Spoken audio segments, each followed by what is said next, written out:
This is Tuck with Tuck GC. We're out in Annandale, Virginia, and we just finished up a large-scale driveway, ACO drainage system, and a VDOT apron. Now this VDOT apron, let's talk about it first since we're up here, and this is probably the biggest part of the job.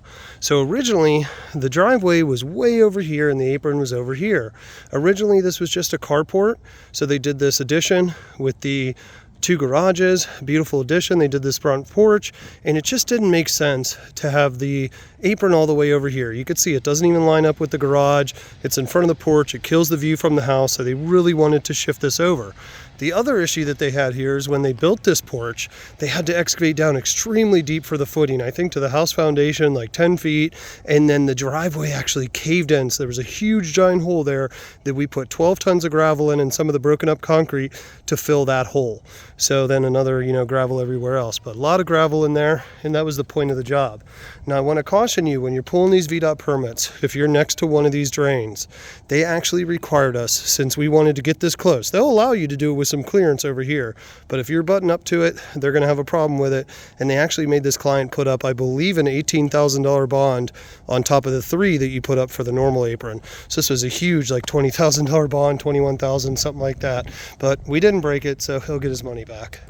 Now we always talk about with these aprons, I'll touch on it again, that this is considered the pedestrian access route. It's just like the walkway, so it can only have a 2% slope. We come through and we set a string line here. You can even see it curves with the radius very dramatically to have the 4 feet there that's almost level, just a 2% slope before it kicks to the street.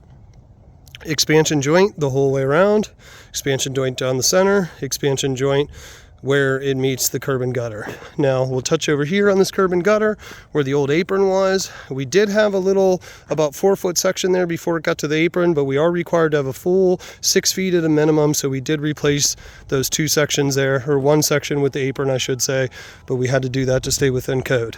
Now walking back to this big beautiful driveway, they extended the driveway.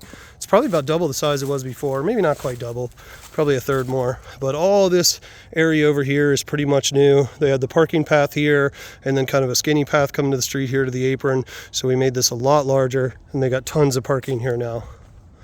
Finish looks beautiful. All the joints were kind of hard to lay out here because nothing's straight. The house is crooked with the street. There's a little straight path there, then it angles. So we try to lay them out, even though they serve a purpose of protecting you from the cracks. We do want to try to make it as aesthetically pleasing as we can. I think we did a good job. The inside radius here was only like 34 feet.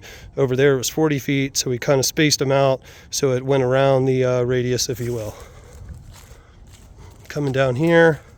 I don't want to walk out on it because I just cleaned it and I have dirty boots on, but you can see that beautiful ACO drain, and they had a lot of water issues here. The drain was improperly installed before, right up there by the house, and the water was going back in. They even have these rubber things there underneath the garage door, but they won't have to worry about those anymore. They can take those off. Plenty of slope coming down to this drain, and right where the water was pooling is where we put the drain, and everything is level from here to here with the slope going straight into the drain, so it should capture all the water. Let's walk around to the other side. Here's the other one. Oh, it's okay, puppy. The neighbor's dog's barking at me. Here's the other side of that ACO drain. The homeowner has this extensive deck and landscaping in here, and they actually had a nice drain put in here that was fully functional, and we took the ACO drain and tapped it into that drain box. Everything is tested and functioning, and we were able to put that together and clean it up nicely. Sorry, puppy. All right, so I hope you like what you see. Please give me a call for your apron or driveway needs. You can see we do very beautiful work. Complicated stuff like drain systems. We're able to put down these large-scale jobs in a timely manner, getting you a good quality finish, and of course these VDOT aprons that we specialize in. I hope you like what you see, and you'll give us a call for your estimate as well. Have a good day.